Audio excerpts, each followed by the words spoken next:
ఆర్థిక శాస్త్రంలో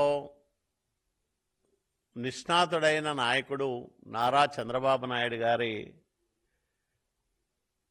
ఆధ్వర్యంలో ఆంధ్రప్రదేశ్ రాష్ట్రం పెట్టుబడులకు స్వర్గధామంగా మారిందనడం ఎంతమాత్రమూ అతిశయోక్తి కానేరదు.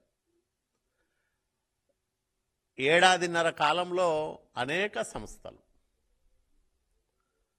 ప్రధానంగా ఉత్తరాంధ్ర, రాయలసీమల్లో పెట్టుబడులు పెట్టడానికి ముందుకు రావడం వెనుకబడిన ప్రాంతాల అభివృద్ధికి, ఈ రాష్ట్ర సమగ్ర ప్రగతికి దోహదం చేసే అంశాలని నేను మనవి చేస్తూ ఉన్నా. ఈ ఏడాదిన్నర కాలంలో దాదాపు 25 లక్షల కోట్ల రూపాయల పెట్టుబడులకు అంగీకారాలు తెలపడం కానీ, ఎంఓయూలు కావడం కానీ, చాలా పరిశ్రమలు పనులు ప్రారంభం చేయడం కానీ జరిగింది. ఈ 25 లక్షల కోట్ల రూపాయల పెట్టుబడుల వల్ల 26 లక్షల మందికి ఉద్యోగ ఉపాధి అవకాశాలు లభిస్తాయనేది ప్రభుత్వ అంచనా.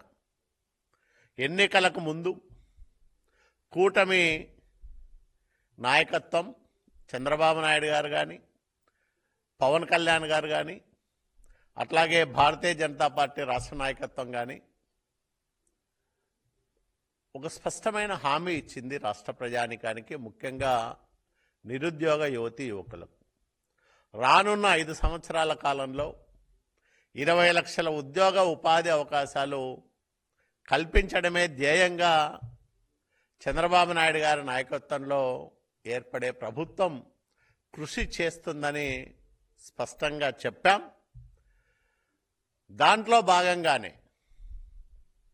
మా యువనాయకుడు నారా లోకేష్ బాబు గారు తను ప్రాతినిధ్యం వహిస్తున్న విద్యాశాఖను సమర్థంగా నడుపుతూనే అనేక సంస్కరణలు తీసుకొస్తూ మెరుగైన విద్యా ప్రమాణాలు నెలకొల్పడానికి నిత్యం కృషి చేస్తూనే పెట్టుబడులను ఈ రాష్ట్రానికి తీసుకురావడానికి అనేక దేశాల్లో పర్యటిస్తూ అనేక ప్రముఖ పారిశ్రామికవేత్తలను కలుస్తూ వారితో సమావేశాలు నిర్వహిస్తూ ఈ రాష్ట్రంలో పెట్టుబడులు పెడితే ఎలాంటి అవకాశాలు ఉన్నాయి, ఈ రాష్ట్రానికి భవిష్యత్తు ఏ విధంగా ఉండబోతోందో వాళ్ళందరికీ వివరిస్తూ పెట్టుబడులను ఆకర్షించడానికి నిరంతరం పనిచేస్తూ ఉన్నారు నారా లోకేష్ బాబు గారు.